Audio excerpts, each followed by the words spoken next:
Hello, I'm Stuki, and welcome to ConspirAmerica. Today we're heading into the thin air of the Bolivian Altiplano to one of the strangest archaeological sites on Earth.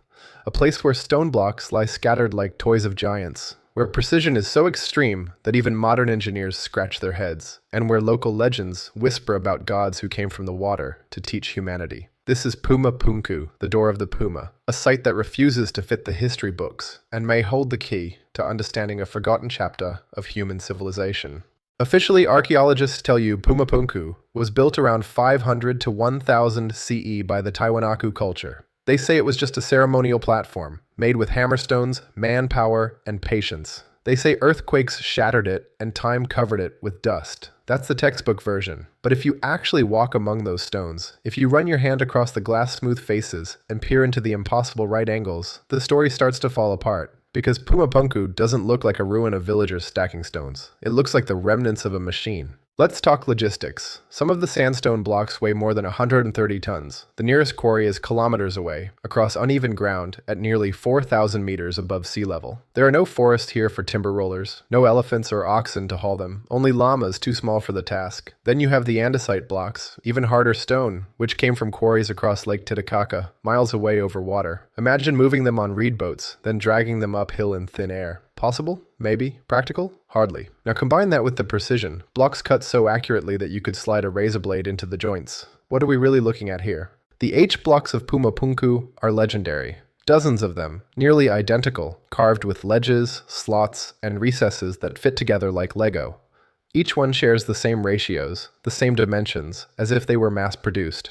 Archaeologists say they're unfinished or decorative. But why repeat a design over and over with such precision unless it served a functional purpose? They look like modular components, designed to interlock into a greater structure. Some have grooves that resemble cable runs, others have holes drilled to uniform depths. It's almost as if we're looking at the stone skeleton of an unknown technology. Now consider the clamps. Across Puma Punku and Tiwanaku, you see eye-shaped recesses where molten metal was poured to hold stones together. Analysis shows copper alloys. This means the builders not only shaped stone with precision, but also cast metal to lock it in place. Why bother if gravity was enough? Because they needed absolute stability. Machines demand precision. Vibrations ruin performance. If Puma Punku was just a ceremonial platform, why engineer it like a turbine? And then there's the destruction. Puma Punku doesn't look gently ruined by time. It looks like it was blown apart. Lintels are snapped as if from shockwaves. Blocks are scattered like dice. Some show magnetic anomalies as if exposed to extreme heat or electrical discharge. Earthquakes can topple, yes, but they don't magnetize stone. So, what happened here? Was Puma Punku shattered by natural disaster, or was it caught in the crossfire of something more powerful? An ancient war of the gods, a surge of energy gone wrong, or even a weapon unleashed?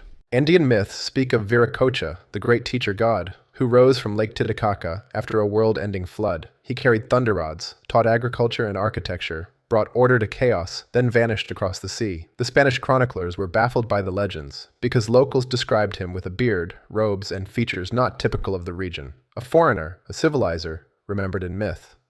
Was Viracocha a memory of contact with outsiders? Survivors of a lost civilization? Or perhaps something less human? Puma Punku fits a global pattern. Everywhere we look, we find megalithic sites that defy explanation. Baalbek in Lebanon, with stones so massive that modern cranes struggle. The pyramids of Giza, aligned with Orion and engineered with internal shafts that resonate. Angkor Wat in Cambodia, encoding the precession of the equinoxes in stone. Teotihuacan in Mexico, with tunnels lined with mica and pools of liquid mercury. And here, in Bolivia, Puma Punku, with blocks cut to perfection and scattered like an exploded factory. Different continents, same signatures, precision, scale, alignment with the heavens, obsession with water, myths of gods who taught. Speaking of water, let's look closer. Tiwanaku and Puma Punku are riddled with channels, ducts, and drains. The Akapana Pyramid nearby has a complex hydrological system designed to channel rainwater in cascading patterns. At Puma Punku, the H blocks and recesses could easily form part of a controlled water system. Why such obsession? Water is conductor, amplifier, and resonator. Flow it through shaped channels, combine it with vibration, and you create resonance, sound, even electrical effects. Some researchers believe Puma Punku was not a temple, but a hydraulic machine, a generator of resonance, maybe even a gateway, a door of the Puma indeed.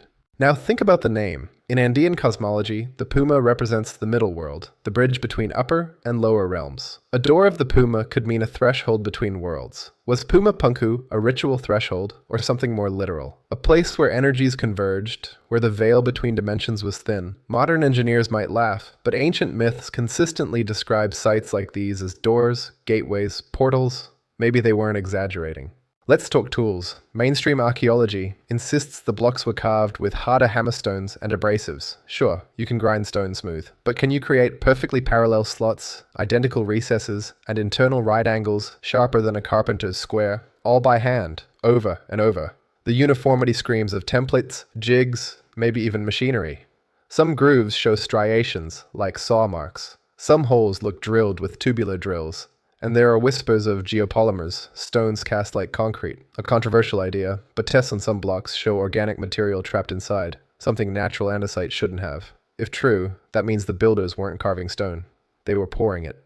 So what about age? Archaeologists stick to the 6th to 10th century, but alignments at Tiwanaku suggest solstice markers that match sky positions thousands of years earlier. Weathering on some blocks implies far more exposure than a millennium. And the strange fact remains. The most precise blocks look the oldest. Later work is rougher. Civilization should progress, but here it regresses. The logical answer is inheritance. Tiwanaku may have found Puma Punku already ancient, repaired it, reused it, ritualized it, but never matched its original mastery. This pattern repeats worldwide.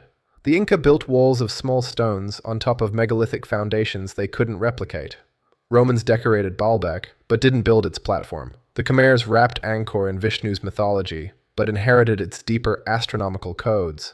Everywhere, the oldest layers are the most precise, and later cultures play dress-up on top. Puma Punku fits this pattern perfectly. Now let's step back. Why build such places? Ceremony is the safe word in archaeology, but ceremony to do what? Imagine architecture as an operating system. Stone, water, sound, and sky working together to alter consciousness, regulate crops, harness energy, or connect to something beyond.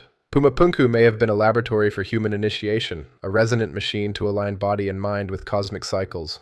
Or perhaps it was part of a planetary grid, nodes across Earth tuned to the heavens, built by a civilization, or visitors, that understood energy in ways we've forgotten. Even the destruction tells a story. Was Puma Punku shattered by earthquakes, by cataclysm, or by deliberate force? Maybe a war between factions, human or otherwise? Myths of the gods fighting with thunder, the sky falling, floods reshaping the land, they could be memories of real events.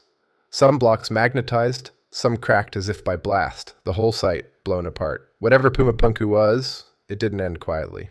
And here's a tantalizing thought. Beneath Lake Titicaca, divers have found ruins, terraces, and artifacts. If water levels rose after seismic uplift or climate shifts, entire complexes may lie drowned. Could a twin of Puma Punku rest under the lake, preserved in silence, waiting for discovery? If so, it might hold answers to the true age and purpose of the door of the Puma. So what do we have? Modular blocks mass-produced like machine parts. Molten metal clamps locking them in place, logistics that defy primitive methods, geometry that encodes mathematics, hydrology that suggests energy systems, myths of gods emerging from the water after a cataclysm, destruction that looks explosive, not natural, and a pattern that links Puma Punku to Baalbek, Giza, Angkor, Teotihuacan, and beyond. This is not a random ruin. This is not a pile of rocks. This is a message in stone, a machine shattered, a door half open, a reminder that history is not a straight line but a cycle, with ages of knowledge rising and falling, like the waters of Lake Titicaca. Puma Punku is the scar of a forgotten chapter, and maybe, just maybe, a warning that what was lost can be lost again.